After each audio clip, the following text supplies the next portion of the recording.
ಕೂಡಲೇ ಈ ಮಕ್ಕಳನ್ನ ಹಾಸ್ಟೆಲಿಗೆ ಸೇರಿಸ್ಕೋಬೇಕು. ಫೋಟೋ ತೆಗೆದ್ಬಿಟ್ಟು ವಿಡಿಯೋ ತೆಗೆದ್ಬಿಟ್ಟು ನೀವೇನು ಅಡ್ಮಿಷನ್ ಮಾಡ್ಕೊಳ್ತಿರಲ್ಲ ಕಾಪೀಸ್ ಎಲ್ಲ ನಮ್ಗೆ ಹಾಕ್ಬೇಕು.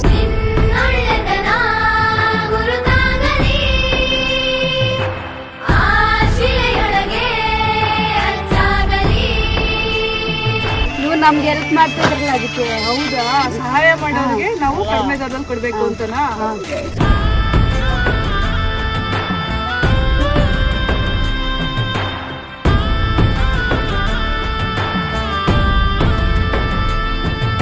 ಮಗು ಹೆಸರೇನಪ್ಪ? ದಿನೇಶ್. ಅವ್ರ ತಂದೆ ಹೆಸರು ರಾಮಂಜನಪ್ಪ. ರಾಮಾಂಜನಪ್ಪ ಅವ್ರ ಮಗ ದಿನೇಶ್. ಅವರು ಅಲೆಮಾರಿ ಪರಿಶಿಷ್ಟಾತಿ ಕೊರಚ ಸಮುದಾಯದ ಮಗು. ಅದು ಅವ್ರ ತಂದೆ ಪೊರ್ಕೆ ಮಾರಾಟ ಮಾಡೋದಕ್ಕೆ ಚಿಕ್ಕಮಂಗ್ಳೂರ್ಗೆ ಹೋಗ್ತಾನೆ. 100-200 ಪೊರ್ಕೆಗಳನ್ನ ಹೊತ್ಕೊಂಡು ಬಸ್ನಲ್ಲಿ ಚಿಕ್ಕಮಂಗ್ಳೂರ್ಗೆ ಹೋಗಿ ವಾರಕ್ಕೊಂದ್ಸರಿ 15 ದಿನಕ್ಕೊಂದ್ಸರಿ ವಾಪಸ್ ಬರೋದು. ಅಲ್ಲಿವರೆಗೂ ಮಗುನ ಅವ್ರ ಅಜ್ಜಿ ನೋಡ್ಕೊಂತ ಇದ್ರು. ಅಜ್ಜಿ ನೋಡ್ಕೊಂತ ಇದ್ರು. ಇಲ್ಲಿ ಆ ಮಗುವಿಗೆ ಸೌಲಭ್ಯ ಇಲ್ಲ, ಓದ್ಲಿಕ್ಕೆ ಸೌಲಭ್ಯ ಇಲ್ಲ, ಊಟ ತಿಂಡಿ ವ್ಯವಸ್ಥೆ ಸರಿಯಾಗಿಲ್ಲ. ನಾವು ಇಲಾಖೆಯಿಂದ ಇಂತಹ ಶೋಚನೀಯ ಪರಿಸ್ಥಿತಿ ಇರ್ತಕ್ಕಂಥ ಮಕ್ಕಳಿಗೆ ಶಿಕ್ಷಣ ಸಿಗಬೇಕು ಅಂತ ಇವತ್ತು ನಾವು ರಿಸರ್ವೇಶನ್ 10% ಅಲೆಮಾರಿ ಮಕ್ಕಳಿಗೆ ಮಾಡಿರೋದು. ಹಾಗಾಗಿ ಈ ಕೂಡಲೇ ಈ ಮಕ್ಕಳನ್ನ ಹಾಸ್ಟೆಲಿಗೆ ಸೇರಿಸ್ಕೋಬೇಕು. ನಿಮಗೆ ಹೇಳೋದು ಅರ್ಥ ಆಗಲ್ಲ, ಅವ್ರು ಬರೋಲ್ಲ, ಅವ್ರಿಗೆ ಗೊತ್ತಿಲ್ಲ.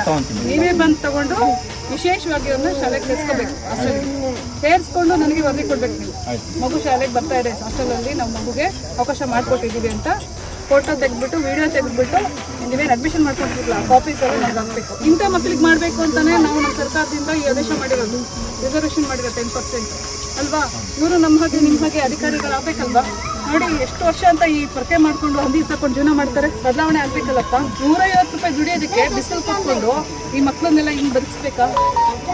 ನಾವು ಮಾತೃದೈಗಳಾಗಬೇಕು. ನಮ್ಗೆ ಅವಕಾಶ ಇದ್ದಾಗ ಇಂಥವ್ರಿಗೆಲ್ಲ ಅವಕಾಶಗಳನ್ನ ಕಲ್ಪಿಸ್ಕೊಟ್ಟು ಅವ್ರನ್ನ ಸಮಾಜದಲ್ಲಿ ದುಡಿಯೋರಿಗೆ ಬರೋದಕ್ಕೆ ಅವಕಾಶ ಮಾಡ್ತೀವಿ. ನೀವು ಪ್ರಾಮಾಣಿಕವಾಗಿ ಪಾರದರ್ಶಕವಾಗಿ ಅವರೇ ಸೇವೆ ವೆರಿ ಗುಡ್. ನಿಮ್ಮ ಅವರಿನಲ್ಲಿ ಇಂಥ ಮಕ್ಕಳಿಗೆ, ಇಂಥ ಸಮುದಾಯಗಳಿಗೆ ನಾನು ಸೇವೆ ಮಾಡಿದ್ದೀನಿ ಅನ್ನೋದು ಆತ್ಮತೃಪ್ತಿ ನಿಮ್ಗೆ ಇರಬೇಕು. ಇಲ್ಲಿ ಮಾತ್ರ ಅಲ್ಲ, ಎಲ್ಲೆಲ್ಲಿ ಅವ್ರು ತಿಂಟು ಜೊತೆಗಳಲ್ಲಿ ವಾಸ ಮಾಡ್ತಿದ್ದಾರೆ ಅಲ್ಲೆಲ್ಲ ನೀವೇ ಪ್ರತ್ಯೇಕವಾಗಿ ಹೋಗಿ ಒಂದು ಜಾಗೃತಿ ಕಾರ್ಯಕ್ರಮ ಮಾಡಿ, ನೀವೆಲ್ಲ ಕ್ಯಾಂಪ್ಗಳನ್ನ ಮಾಡಿ ಯಾವ್ಯಾವ ಮಕ್ಕಳಿಗೆ ಈ ರೀತಿ ಶಾಲೆ ಹೋಗೋದಕ್ಕೆ ಸಮಸ್ಯೆ ಇದೆ, ಸ್ಕೂಲಿನಲ್ಲಿ ಮಾಡ್ಕೊಂಡಿರೋದ್ರಿಂದ ಡ್ರಾಬ್ಯಾಕ್ ಯಾರು ಡ್ರಾಪ್ಔಟ್ಸ್ ಇದ್ದಾರೆ, ಅದನ್ನೆಲ್ಲ ಮಾಹಿತಿ ತಗೊಂಡು ಆ ಮಕ್ಕಳಿಗೆ ನೀವು ಆನ್ಲೈನು ಅದು ಇದು ಏನು ಹೇಳೋಂಗಿಲ್ಲ. ವಿಶೇಷ ಪ್ರಕರಣಗಳಲ್ಲಿ ಮ್ಯಾನ್ಯಲ್ ಆಗಿ ತಗೊಂಡು ಶಾಲೆಗೆ ಸೇರಿಸ್ಕೊಳ್ಳಿ. ನಿಮಗೂ ಒಳ್ಳೇದಾಗುತ್ತೆ, ಆ ಮಕ್ಕಳಿಗೂ ಒಳ್ಳೇದಾಗುತ್ತೆ. ಏನ್ರಮ್ಮ, ನೀವು ಈ ಸೌಲಭ್ಯನ ಪಡ್ಕೋಬೇಕು. ಒಂದ್ಸರಿ ಹಾಸ್ಟೆಲ್ಗೆ ಸೇರಿದ ಅಂದರೆ ಮುಂದಕ್ಕೆ ಕಂಟಿನ್ಯೂ ಆಗ್ತಾನೆ. ಎಲ್ಲಿವರೆಗೂ? ಅಪ್ ಟು PUC ವರ್ಗು.